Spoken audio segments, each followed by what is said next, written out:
Good morning class 9।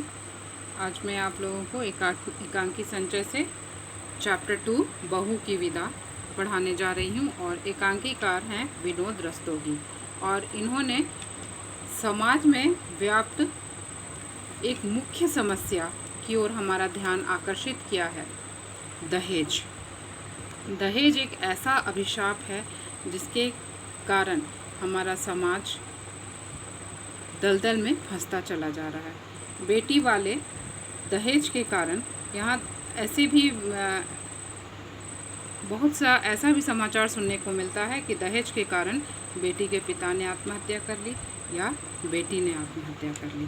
तो दहेज एक ऐसा अभिशाप है हमारे समाज के ऊपर जिसे हम शिक्षित वर्ग को समाप्त करना होगा। तो इस नाटक के पात्र हैं जीवनलाल और राजेश्वरी। जीवनलाल और राजेश्वरी पति पत्नी हैं। जीवनलाल स्वभाव से निष्ठुर है और राजेश्वरी उसके जस्ट विपरीत ऑपोजिट है, दयालु और ममतामयी। जीवनलाल और राजेश्वरी के बच्चे हैं रमेश और गौरी, यानी रमेश और गौरी भाई बहन हैं। वहीं दूसरे पात्र हैं प्रमोद और कमला, जो दोनों भाई बहन हैं। यहाँ रमेश जो जीवनलाल का बेटा है, उसका विवाह प्रमोद की बहन कमला से होता है। अब कहानी आगे। कमरे के द्वार, दो द्वार हैं। सामने वाला द्वार अंदर जाने के लिए और बाईं ओर का द्वार बाहरी बरामदे में खुलता है। दोनों पर पर्दे पड़े हैं। क्योंकि एक नाटक है इसलिए स्टेज को कैसे सुव्यवस्थित किया गया है यहाँ आपको बताया गया है।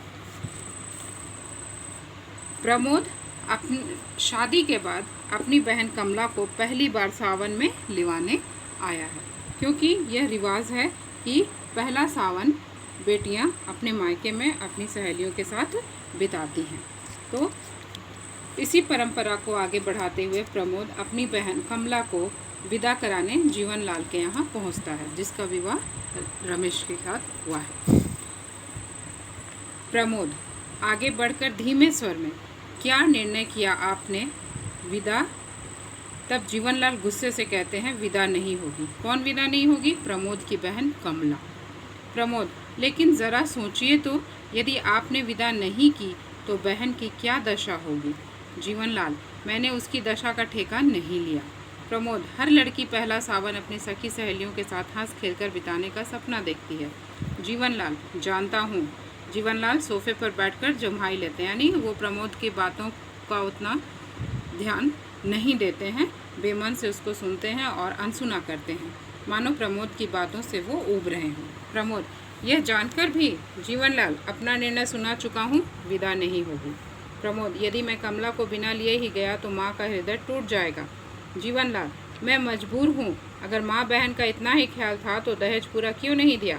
प्रमोद दीन स्वर में, दीन मीन्स बहुत ही हीन, दया भावना से, अपने सामर्थ्य मीन्स अपनी शक्ति के अनुसार जितना भी हो सका हमने दे दिया। फिर भी अगर, जीवनलाल कड़े स्वर में, अगर तुम्हारी सामर्थ्य कम थी, इसको अंडरलाइन कीजिएगा, तो अपनी बराबरी का घर देखते, झोपड़ी में रहकर महल से नाता क्यों जोड़ा?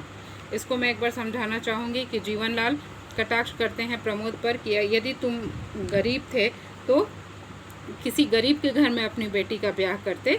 गरीब होकर, यानी झोपड़ी गरीबी का प्रतीक है और महल अमीर। यदि आप गरीब थे तो अपनी बहन का विवाह किसी गरीब परिवार में करते। यहाँ सामर्थ्य का मतलब शक्ति है कि मेरे पास जितनी शक्ति थी मैंने आपको उतना धन दे दिया दहेज के रूप में। यहाँ झोपड़ी गरीबी से, झोपड़ी का संबंध गरीबी से है और महल का है अमीरी से। तो यहाँ कटाक्ष करके जीवनलाल कहता है कि तुम झोपड़ी में रहने वाले गरीब थे तो अपनी बहन का विवाह वैसे ही कर देते, तुमने महल से नाता क्यों जोड़ा? यानी गरीब होकर भी तुमने अपनी बहन का विवाह अगर अमीरों में किया है तो उनके अनुसार तुमको दहेज भी देना पड़ेगा। प्रमोद हाथ जोड़कर, जी। बेचारा बहुत ही बेबस है प्रमोद, कुछ नहीं कह पाता उनके आगे, क्योंकि हमारे समाज में बेटे वालों के सामने बोलने की इजाज़त नहीं है।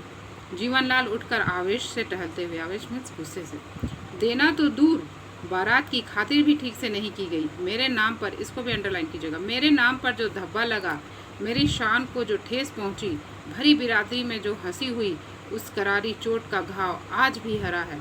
जाओ कह देना अपनी माँ से कि अगर बेटी की विदा कराना चाहती है तो पहले उस घाव के लिए मरहम भेजो। यहाँ पर मैं आपको समझाना चाहूँगी कौन सा घाव हरा है कि बारातियों का, जीवनलाल का कहना है कि बारातियों का स्वागत ठीक से नहीं हुआ, यानी जिस स्टैंडर्ड के वे लोग हैं उस हिसाब से प्रमोद ने नहीं किया। प्रमोद के पास जितनी शक्ति थी उसके अनुसार उसने बारातियों का आवभगत किया, जो जीवनलाल को नागवार गुजरा। उनके अनुसार ये सही नहीं था, पूरा उनकी इच्छा पूरी नहीं हुई। और घाव क्या है? दहेज पूरा ना मिलना और बारातियों का आवभगत ठीक से नहीं होना, और मरहम दहेज के बाकी बची रकम है मरहम, और अगर उसको वो प्रमोद दे देता है तभी ये घाव उनका भर पाएगा। प्रमोद जी, आप इस समय तो विदा कर दें, हम गौने में आपकी हर मांग पूरी करने की चेष्टा करेंगे। ये कैसी विडंबना है ना कि लोग अपनी बेटी भी देते हैं, साथ में धन भी देते हैं, यथासंभव जितनी शक्ति होती है। लोग तो खुद ही चाहेंगे कि उनकी बेटी है तो वो अधिक से अधिक अपनी बेटी को देता। दहेज का मतलब बच्चों ये होता था पहले कि बेटी नए घर में जाती है तो नए घर में वो शर्म से या झिझक से कोई अपनी ज़रूरत की चीज़ किसी से ना मांग पाए, इसीलिए माता पिता चाहते हैं कि उसकी बेटी को कोई तकलीफ़ ना हो, और यथासंभव वो उनके पास जितनी शक्ति होती है उसके अनुसार हर चीज़ वो अपनी बेटी को देने की कोशिश करते हैं। लेकिन धीरे धीरे ये प्रथा कुप्रथा में बदल गई और इसने दहेज जैसे, क्या बोला जाएगा, सुरसा का रूप ले लिया। जो जितना दिया जाए, जो दहेज के लोभी होते हैं, आप उनको जितना भी दहेज दोगे वो कभी उनके लिए पूरा नहीं पड़ेगा और सुरसा की तरह उनका मुख खुलता ही जाएगा, वो और की चेष्टा करेंगे।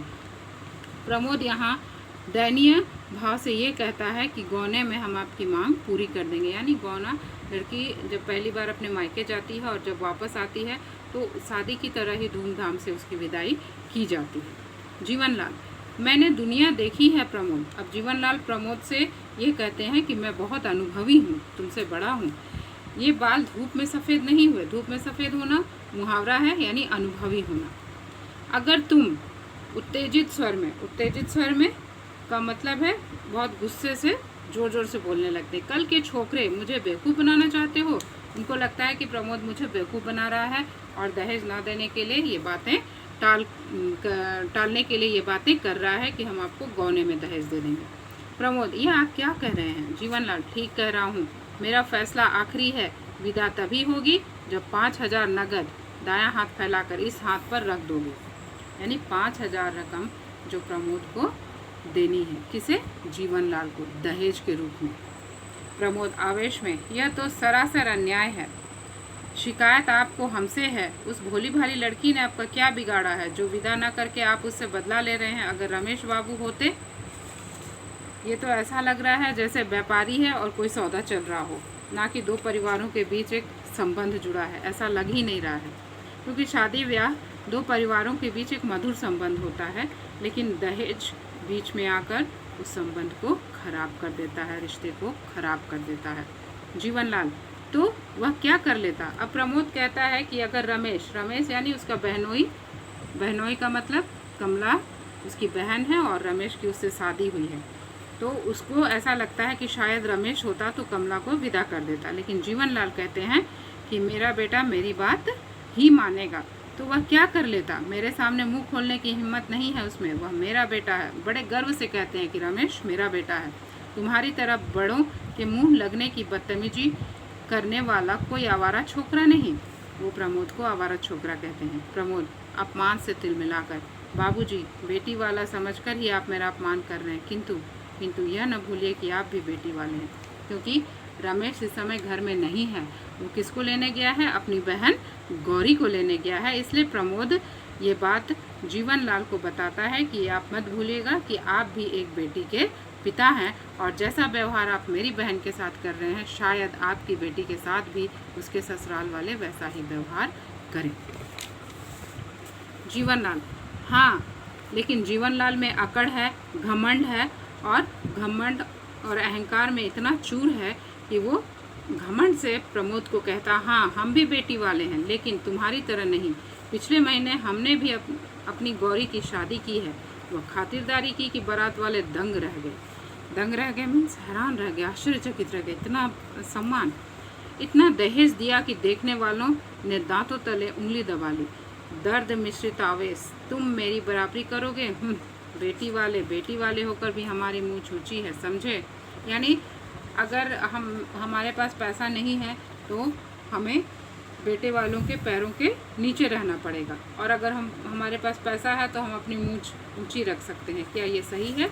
नहीं, इंसानियत के नाते तो ये बिल्कुल भी नहीं। प्रमोद, जी।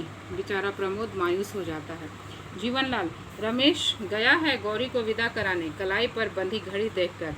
कुछ देर में उसे लेकर आता ही होगा। मेरी बेटी पहला सावन यहाँ बिताएगी। बड़े गर्व से जीवनलाल कहते हैं कि मैंने बहुत सारा दहेज दिया है इसलिए मेरी बेटी अभी आती ही होगी।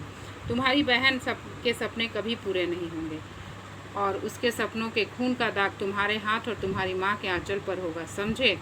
ये क्यों बोल रहे हैं कि तुम तो पूरी दहेज की रकम नहीं दे पाए हो इसलिए मैं तुम्हारी बहन को विदा नहीं करूँगा, जिसके कारण तुम्हारी बहन खुश नहीं रह पाएगी, वो दुखी रहेगी, रोती रहेगी। तुम्हारी माँ भी खुश नहीं रहेगी और तुम्हारी माँ के आंचल पर ही उसके खून का दाग होगा, क्योंकि तुम्हारी माँ ने ही उसकी खुशियाँ छीनी है। कैसे?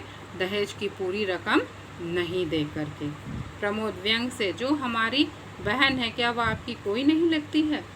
ये बात बहुत सटीक है कि जो प्रमोद की बहन है जिसकी वो तब से बेइज्जती किए जा रहे हैं, अपमान किए जा रहे हैं, वो उनकी बहू भी तो है।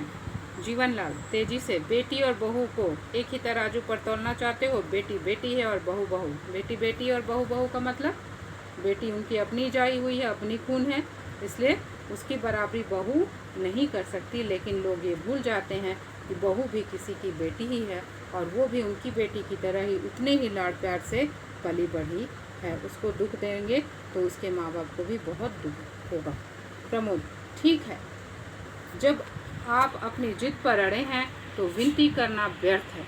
रुक कर धीमे स्वर में, क्या जाने से पहले एक बार बहन से मिल सकता हूँ? अब बेचारा प्रमोद ये समझ चुका है कि इस पत्थर दिल इंसान, इस मूढ़ इंसान से कुछ बोलना बेकार है। ये दहेज की पूरी रकम लिए बिना बहन को विदा नहीं करेगा, इसलिए वो जाने लगता है, लेकिन जाने से पहले एक बार अपनी बहन से मिलना चाहता है। जीवनलाल, ज़रूर, और हाँ, उसे यह भी बताते जाना कि अगली बार मेरे लिए मरहम लेकर विदा कराने कब आओगे? ऊंचे स्वर में, अरे सुनती हो गौरी की माँ, ज़रा बहू को भेज दो, अपने भाई से मिल ले आकर। मैं तब तक देखूं कि माली के बच्चे ने झूला डाला या नहीं। द्वार की ओर बढ़ते हुए द्वार का पर्दा हटाकर मुड़ते हुए, गौरी के लिए झूला डलवा रहा हूँ लॉन में। ये प्रमोद को सुना रहे हैं कि देखो मैं अपनी बेटी की खुशी के लिए क्या क्या करता हूँ। मैंने उसे बहुत सारा दहेज भी दिया है उसके ससुराल वालों को, और उसकी खुशी के लिए अपने लॉन में झूला भी डलवा रहा हूँ ताकि सावन में वो अपनी सहेलियों के साथ झूला झूले और खुशी मनाए। जीवनलाल का प्रस्थान। प्रमोद थका सा सोफे पर बैठ जाता, बहुत उदास हो जाता है प्रमोद। अंदर से कमला आती है, चांद से सुंदर मुखड़े पर उदासी की घटा है, हाथों में लाल चूड़ियां हैं, रेशमी साड़ी ब्लाउज पहने हैं। प्रमोद के पास जाकर चुपचाप खड़ी हो जाती है, सिर नीचा किए। प्रमोद भारी स्वर में, बैठ जाओ कमला। प्रमोद, अच्छी तरह तो हो। कमला सिसकने लगती है। प्रमोद आर्द्र स्वर में, प्रमोद का आर्द्र स्वर मीन्स वो भी रोने को हो आता है, उसकी आवाज़ भी भींग जाती है। पागल मत बनो कमला, रो मत, मैं कहता हूँ रो मत। इन मोतियों का मूल्य समझने वाला यहाँ कोई नहीं, पानी से पत्थर नहीं पिघल सकता। अंडरलाइन करोगे? इन मोतियों का मूल्य समझने वाला यहाँ कोई नहीं, यानी कमला के दुख को समझने वाला यहाँ कोई नहीं है। जीवनलाल और उसके परिवार वाले क्या है? पत्थर है। जिस तरह पानी पत्थर से टकरा कर वापस आ जाता है, उसी तरह कमला के दुख को ये नहीं समझेंगे। कमला सिसकती हुई, भैया क्या? प्रमोद, घबराओ मत, मैं जल्दी फिर आऊँगा। प्रमोद ढांढस बंधाता है कमला को कि मत रो, घबराओ मत, मैं जल्दी आऊँगा। उस बार विदा अवश्य होगी, क्योंकि मैं चोट की मरहम लेके आऊँगा। चोट की मरहम, दहेज की बाकी रकम। कितनी रकम बाकी थी? 5,000। कमला, न समझने के ढंग से मरहम। प्रमोद, हाँ कमला, हमारे व्यवहार से बाबूजी के कलेजे में घाव हो गया है, उन्हें मरहम चाहिए और उस मरहम की कीमत है 5,000 रुपये। कमला चौंक कर भाई की ओर देखती है। प्रमोद, तुम चिंता ना करो कमला, मरहम का प्रबंध हो जाएगा।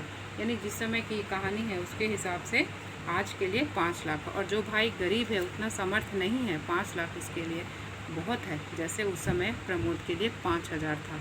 इस गिरे हाल में